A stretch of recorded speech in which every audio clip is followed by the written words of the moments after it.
Morning, everybody. Bob Iacchino from Path Trading Partners. Mike Arnold is here as well. FX Path Chat. We're awaiting the ruling on Donald Trump's travel ban. We've got U.S. Court of Appeals who said they would release it sometime this week. A lot of experts expecting it today. India's central bank left borrowing costs unchanged, and they shifted to a neutral stance from accommodative. Could by not direct effect, but in some ways affect the FX markets when you look at China and the yuan. Copper's rallying again, extending its gains. In terms of the economic calendar, we only have a couple of really important things in the U.S. session.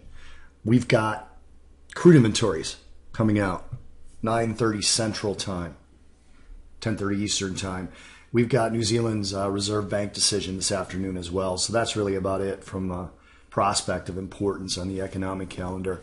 But as always, price action is the most important thing. So I'm going to turn it over to Mike to let you know what he is seeing on the charts. Mikey, take it away, please.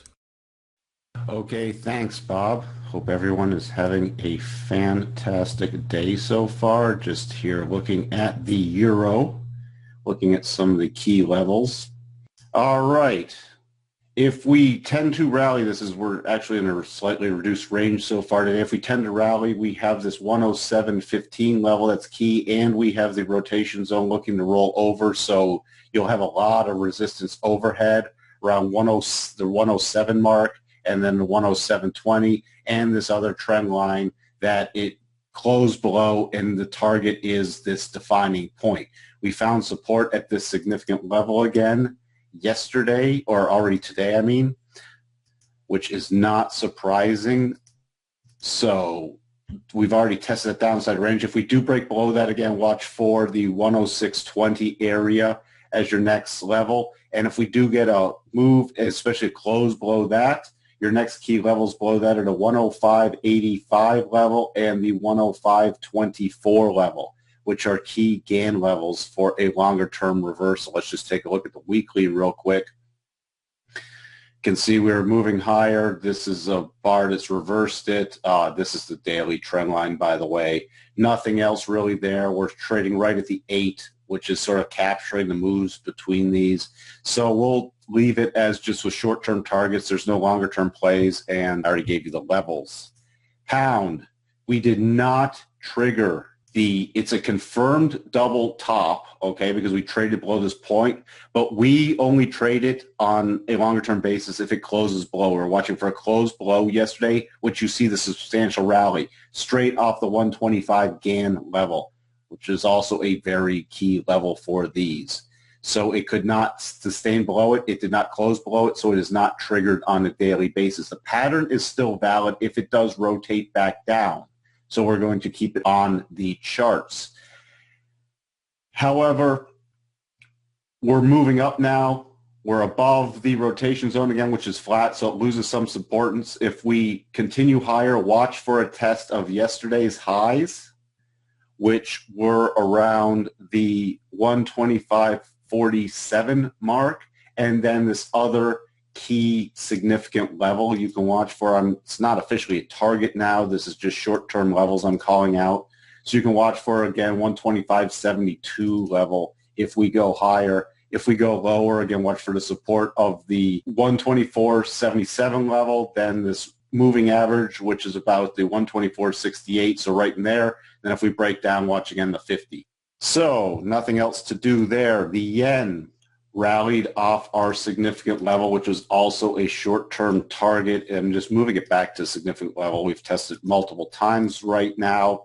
We're also coming up to kiss the trend line goodbye with the declining 8, which is major resistance overhead between the 112.74 level and the 112.58 level. That's where I'm watching for overhead. If we do rally higher, watch to retest this trend line. And the next area of resistance are these prior highs with the declining 21 in there.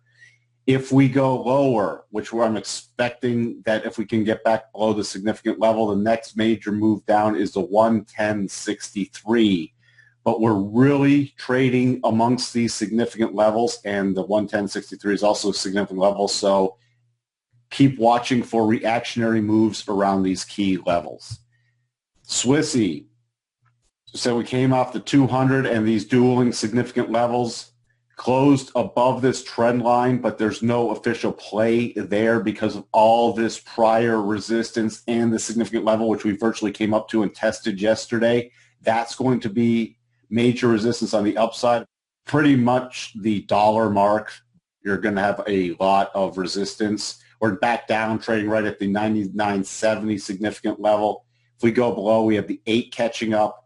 There's nothing I can call out here, waiting for valid redraws and some more price action to play out. These are only short-term levels and scalping levels for us at right now. Aussie, watching this on the weekly, I drew some trend lines in here. We've come back to kiss this trend line goodbye. We're pausing and letting the rotation zone rise. We're still watching for a key close above the 76.80 level to target the 77.86 level, and then possible moves higher. I'll watch for that. Let's just take a quick look at the daily. You can see that on the daily. You've even closed right at that significant level. We've come back. We've got the rising rotation zone, which is key. So downside is sort of limited for me. You can watch for a retest of the 75.53 level and the rising 21, which is around the 75.73 level. That's going to be your support. Your resistance is going to be up around the 76.79 level. That's all I really have on the currencies for today. We're waiting for some new moves to play out. So until then, I'm going to turn it back over to you, Bob. Thanks, Mike. One thing I left out, at 2 o'clock Central today, 3 o'clock Eastern Time, there's going to be a vote on Article 50 in the House of Commons.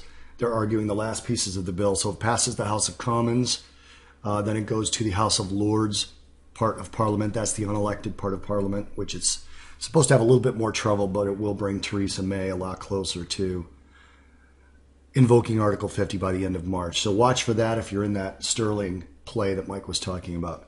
Cheers, guys. Money Path Podcast is on our website and on iTunes. Our website is pathtradingpartners.com. Shoot us an email at support@pathtradingpartners.com. Cheers, everybody. Have a good morning.